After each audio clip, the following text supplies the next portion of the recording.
Hey, hi, peace, y'all. We were trying to reach out to the candidate for the Nigerian election, presidential election, Omoyele Sowore, and we couldn't connect ourselves. So we're going to try one more time because we want to know what the brother has to say in terms of election, which is happening on February 16th in Nigeria. A huge election. We have a huge amount of questions to ask him too because we want to know what's going on in terms of the campaign and what he has to offer for Nigeria. Everybody has an opinion about Nigeria, it would appear, but we want to make sure that we have the candidate's words in his own words, if you like. We want to hear what he has to say because this election is really between, I think, on one side the old guard, PDP, APC, and the new candidates. Omoyele Sowore, he's going to bring this new, if you see his campaign at all, is this new energy, is this new fierce sort of like youthful questioning. Somebody asked me to ask him why does he insult people when he asks questions, and I'm thinking, well, I'm going to ask him, but I also think that's just the way he terms things. It's a frustration of the young people, many of which are unemployed, trying to find hope, to see a new direction. Um, we want to make sure that. Hey, how are you? Finally. Yeah, good evening from here. I guess it's afternoon, even if it's winter. When it's winter for me, there's no morning, no afternoon, no evening. It's just one cold night.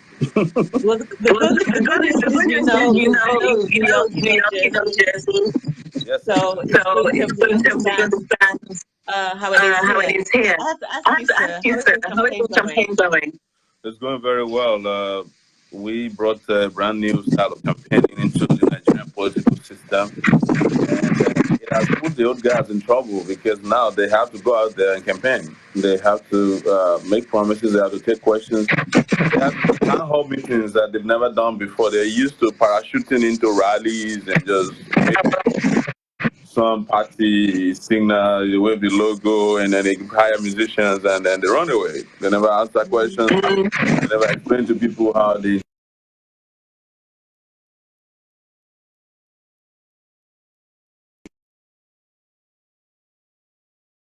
just have to campaign, whether I like it or not. So let me ask you, how has your campaign been going?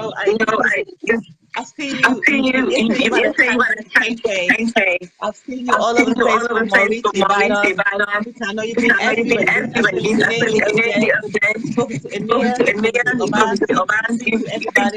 On the market, I saw you with Nigeria, trying to tell the contestants to be invested in the economy and the society.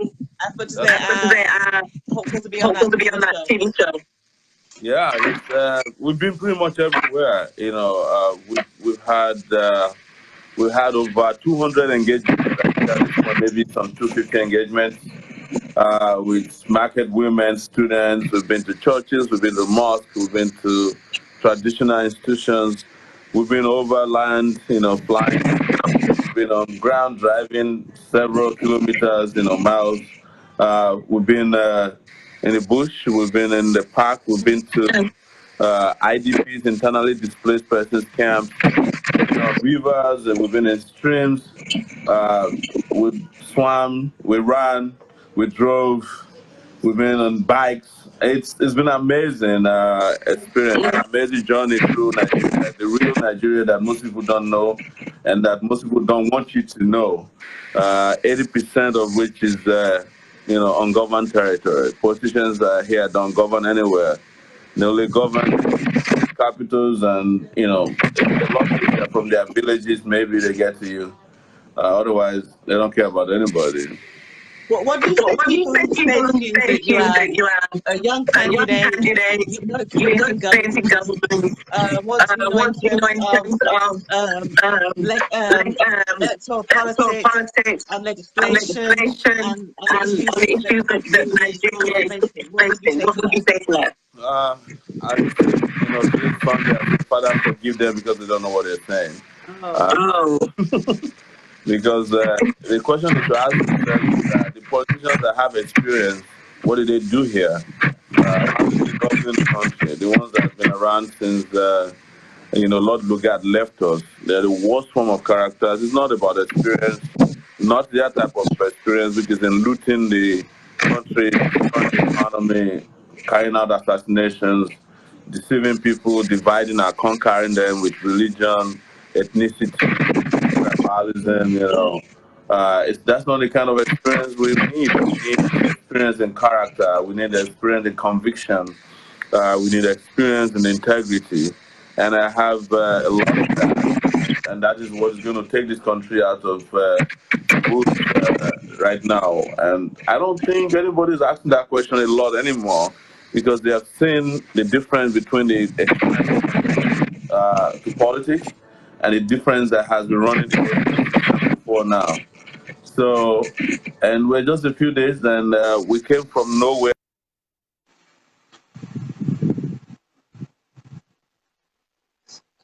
Joy, can you hear me?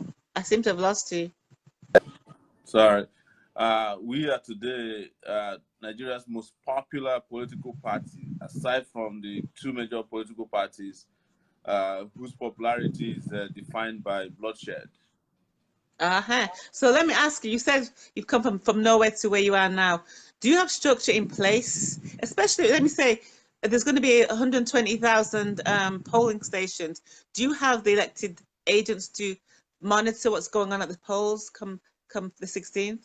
Yes, we do. We have a lot of people that volunteer to man those places. In some places we even have polling agents and some other persons that have registered as canvassers. We are still taking registration for canvassers. We have because we are a technologically driven party. We are not just going to use physical monitoring. We are also planning to use tech to monitor happenings, around the country, around several places where they might be, playing games on us. Yeah. Okay, so let me ask you then. So we've spoken about some of the major issues in the country. Do you have the structure in place or people in place to begin the structure as you wanted to take it back, as you say, from what it is right now? Is everything in place for you? Yeah, not only do we have people in the country, I've seen a lot of people contact me in the last few days that they came in from outside of the country to come and vote, to come and monitor, and to come and canvass their family members, place people around them. And people have come from the US, people have come Right. from Australia, Canada, a lot of people from Europe and the United Kingdom, South Africa. A lot of people are in town. And As, if you just need to do a poll, I'm just saying that's how passionate people are. It feels like Christmas again, all over again. You know how you go to the village and people drop in for Christmas and New Year's. That's how it feels right now in town. I'm running into people that I never met before who said to me, "Oh, I came all the way from Spain, or US or Canada or the UK to come and vote for you." Wow. even even on the feed right now, I'm seeing Italy, I'm seeing London. Yeah, And you, yeah, yeah. and I know you was in Australia when you were here the last time we spoke about when you was in Australia And in and fact, how much support you got there. the people in Australia did propose to come with a plane load of voters who had come to register and were coming back. They were proposing to charter a flight, and they contacted me and said that would be great. They wanted to charter a flight that would fly in from Australia with their Right. liberation flag when they get to the airport. So a lot of people are here, but I have to thank our young people. They Especially realize young very people. quickly that is why they close down the universities because they know that we have a lot of young people who are supporters. There are 22 million of them who registered to vote, youth and students, in this election, and they are the largest group of voters. 51% of all the voters. For those of them who are still doubting or those who are in the wrong direction, this is the time to call on them to come back to uh, you know, to come back to the point of reason, and let's just change this country once and for all. And if we have 22 million votes from the youth, we're good. If you add that to housewives, we're great. If you add that to some 7.5 million people who are civil servants, so we benefit from our our salary and wage increase, everybody will be happy here. And we're talking So about, you said 100,000 K, right? yes, 100,000 K. that's the equivalent of $263 or thereabout per month, which is little. That's the starting point for us. We intend to rapidly increase that because it's a matter of purchasing power for the country to kickstart its local economy. You know, small, medium uh, enterprises can grow if there's investment by workers in the local economy. You know, the top politicians are earning maximum wage. Right. Right. They take everything and run to Dubai, London, US, UK to buy houses. They send their children to some of the most expensive schools in the world. They buy cars that they cannot even afford. They can't drive their entire life. If you walk into a mansion of a politician here, you find nothing less than 15 cars, 20 Right. cars. Some of them have 50. Uh, they can't even drive them. You know, they just use it as status symbol. It's a bunch of very greedy, wicked people here. I mean, are you saying that now this is a new day? So are you saying it's a new day for everybody? I just had some of our guys who just returned greeting. I have a Google in the house who's your friend. This is Ogugwa? Nayaba. Nice Nayaba. Is I'm he doing an there? interview I with know he's in Nigeria. Oh yeah. my goodness. What's going Hello, on? sir. How far? How you doing? Why? What are you doing in Nigeria again? They came to Don't you vote. know how Hello. elections For your Action! Take it take back! it back. I hear you. Look at you. You can see If a lot of Ogugwa is our there, guys you're are here. good. Yes. What's up? Strong. If A lot of I our guys are saying just sure, if dropping. Ogugwa is with you, you're okay. That's that guy. Yeah, a lot of people are here. They just dropping in one after the other, you know. Let me ask So you, because people are asking me, let me ask you about education, about yes, schools. Nigeria used to have the best schools in the world. Everybody would proud to say they went to which university in Nigeria. yes. It's changing though, or it has changed. Oh, it has Tell me. completely changed. You know, I mean, what has happened over these years is that they have systematically shut down public education so that the greedy politicians can create private schools and, you know, force people to go to those private schools. They did the same thing in the health sector. They shut down, you know, they intentionally and deliberately shut down hospitals, public hospitals, and then they start creating their own private hospitals so that people are forced to go there.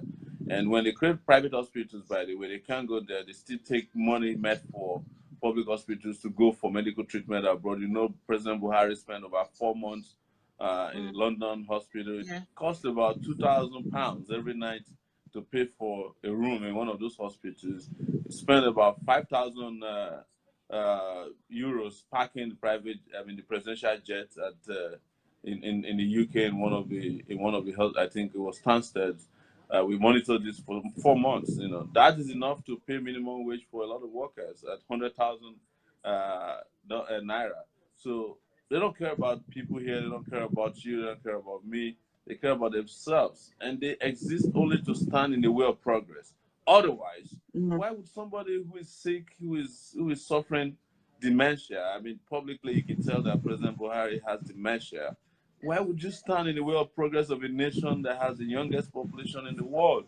Why can't you just let go? If you really love the country, you would say, hey, you know, you guys have been nice to me. I've tried my best.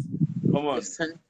let me go. But they keep staying there because they know that if they don't continue in office, the country will experience progress. If they do, we won't. And they don't want the country to progress. It's the same thing with Atiku, 72 years old man or 73 now.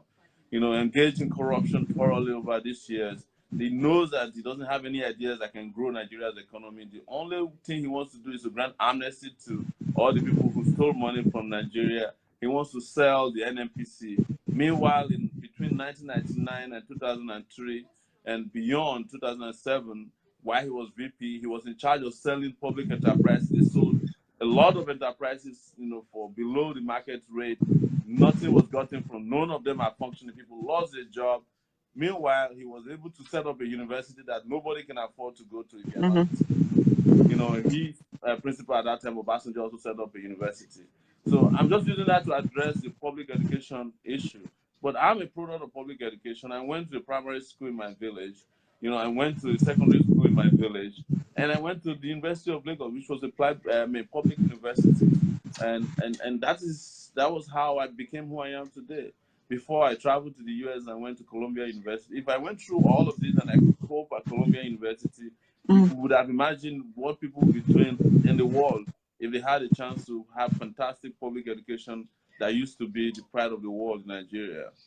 Is it that what motivates you, your own personal experience from going from the Yes. village in Niger to teaching at Columbia, going to Columbia, and now teaching I in New came from York? the village. I came from the village. I came from one end of the world, extreme Right. village life. Public education of probably the worst type you can imagine. We sat outside. And whenever it's raining directly on our books. But I made it. I made it all the way to the University of Lagos because the teachers were dedicated. They, even though they were poorly paid, they were motivated. But they've destroyed all that, and they are forcing people now to go to private schools. Most people can't afford to send their children to private schools. And now you have a lot of kids who are not educated. You have a lot of students who are going to public schools, but they're not getting the right kind of education. So even when they graduate, it's difficult for them to find jobs because they haven't gotten that type of So, education that will so, make them so fit into an economy out there that can support the kind of education they have. They did this deliberately, and that's why I really want young people to understand why this is a fight for their future and those of their kids and their unborn grandchildren in some cases. and you have a solution for education to turn that around, you say? I do, yeah, I do it, and our solutions are very specific. We have done it to the level of budgeting per kid, per head. Mm. So what we're doing is there are about 30 million kids who are out of school, and we want to spend 100,000 naira each to bring them back to school. And that will be a one-time investment. All of that will cost about 1.3 trillion naira. But if you compare that to how much you spend on prisoners in Nigeria, it costs 14,000 naira to feed a prisoner per day. Don't ask me if they ever get it, but that's what they said officially. So if 14,000 naira is even more, if you multiply that by months, that could take a lot of kids out of the streets and send them to school. And when these kids go to school, you are creating a knowledge economy out there. We want to invest in university students so that we pay them study allowances that they can stay in school and be serious with their studies. We want to invest in building hostels for students, not to leave them at the mercy of landlords. We want to Mm. rebuild, our university infrastructure. We want to introduce tech into education so that people can have access to education even when they're remotely away from the cities and towns where this university, and then even create more universities. We will not close down private universities, but we will have public universities that can compete adequately. That's the plan. And the budget will cover all of that as it exists right now. Say that again. I said the budget will cover all of that as it exists right now. That Oh no, you see, 100,000, that oh yeah, we can. Yeah, our budget is now being used to service all kinds of useless things. I told you how the president went to the UK. He spent nothing less than $10 million on that trip alone. That's just the minimum I had. Ten you said million dollars you for said dollars, Abby? Yes, $10 million You said for dollars. his treatment alone for 4 months in the UK. That's even Mhm. conservative. That's just the president. When his son fell off a bike, they spent over $2.5 million just to take him to Germany and back. And that's excluding the transportation by air, ambulance. And so if you cut all of that nonsense down, you have enough money that will go around in the country. We shouldn't be excusing our inability to spend on our people by saying, where's the money? Where's the money? The question is, where did they get money to build mansions from? Where did they get money to buy jets? There's a politician in this town who has never worked before, who has 3 private jets in Lagos. Mm. There are So bank managers who are, you have, for example, the roads, the structure, the roads. Let's talk about the infrastructure. Let's talk about rail. yeah, Let's talk about yeah, those basic things. Do you yeah, have a plan in place to fix? Even when I was last in Abuja, I wanted to go to Benin. It was a yeah. problem. They warned me It about was, the roads and all of that. Why is of that? course. Why are the roads so bad? Why can't we fix the basic roads? Because we pay for the roads every year, and we budget for road construction or reconstruction or fixing our roads, and they are totally embezzled by politicians. There was a politician in Benin, your state, Edo State, who is late now, who embezzled 300 billion naira meant for road construction. Shivaneni is his name. Eh. He's late now. They will say, people will say, well, he's not here to defend himself. So but let me ask you, so why are the people not, somebody said to me the other day, if it's so really bad, the young people in Nigeria would just rise up and be in the streets every day. Why is that not the case, sir? Did I lose you again, Shoy? I think I might have lost him. We need to get these questions answered because the young people are the you know, they say kills of the future. Young people that oh, I've lost him. I have. Okay, listen, y'all. I'm gonna try and get him back. But thank you for watching. I will try. The election, as I said, is in Nigeria right now. We do want the correct candidate to win. Go out and vote. If you believe in voting, then vote. If you believe that it works, then vote. Let's try and even those of us who are outside of the nation right now, we can do something. We can affect a change, and I think that we should try, even our voices to be heard. Let us try and make a change so that Nigeria, because you know they're trying to recolonize Africa. They are. Many nations are in there trying to put their big size 10s on the soil and teeth those resources and teeth that the gold, the oil especially. You know, Nigeria is a big oil producer. So I believe that a lot of these other nations are trying to destabilize Africa, destabilize Nigeria, the Congo, the Sudan, Somalia. You see it, because they want those minerals, they want the oil, they want the land, they want to be able to have. Africa is in all of the nations, I believe, but maybe one.